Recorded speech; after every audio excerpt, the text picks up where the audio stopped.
Seekor belalang terkurung dalam sebuah kotak di waktu yang cukup lama sekali, sampai pada akhirnya suatu hari si belalang itu berhasil meloloskan diri. Dengan gembiranya, dengan penuh kebahagiaan, si belalang itu lompat-lompat ke sana kemari.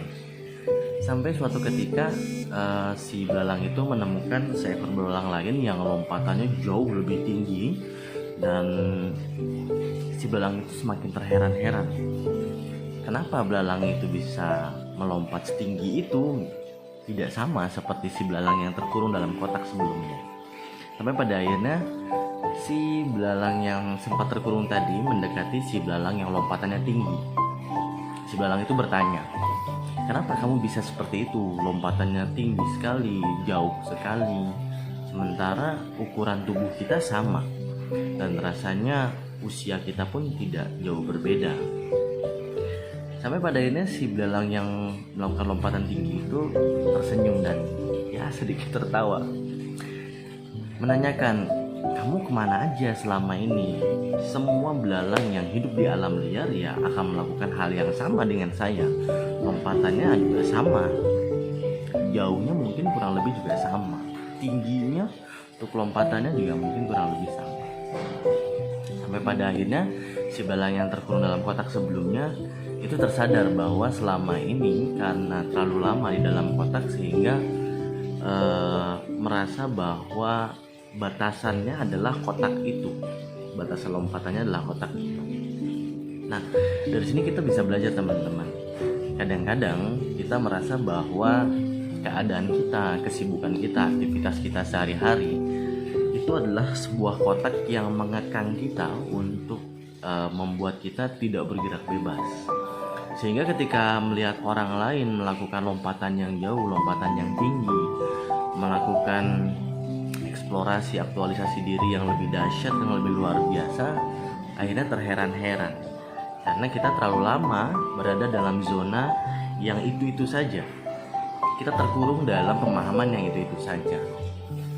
So, dari sini kita bisa menyimpulkan bahwa terlepas kita melakukan aktivitas apapun, kegiatan sehari-hari seperti apapun, sudah semestinya kita banyak juga bergaul, kita banyak juga membangun sosialisasi kemasyarakatan dengan beragam jenis masyarakat yang beruntung sekali kita tinggal di Indonesia yang jelas heterogen. Artinya banyak sekali kemampuan orang yang di bidang yang walaupun bidang masing-masing tapi mereka dahsyat semua, dan tidak ada salahnya jika kita menjalin komunikasi yang baik dengan orang-orang tersebut.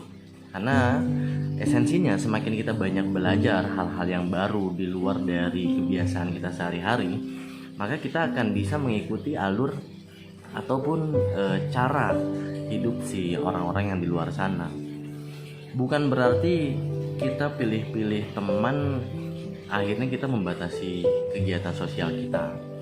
Justru dengan kita lebih banyak bergaul, kita membangun komunikasi yang baik dengan orang-orang yang ada di luar sana, semakin kita belajar kehidupan mereka, bisa jadi suatu hari nanti ketika kita sudah tidak lagi dalam zona yang sebelumnya kita tinggali atau kehidupan aktivitas sehari-hari yang biasa kita lakukan, kita bisa mencoba eksplorasi dengan cara-cara yang sudah sebelumnya kita pelajari terhadap orang-orang lain.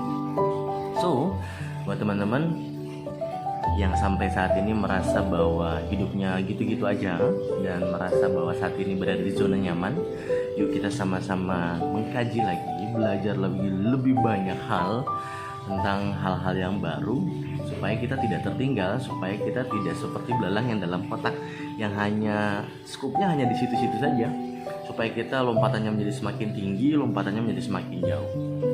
Saja yang bisa saya sampaikan hari ini. Selalu jaga kesehatan dan selalu bahagia. Kita ketemu lagi nanti di video berikutnya. Bye bye. Assalamualaikum warahmatullahi wabarakatuh.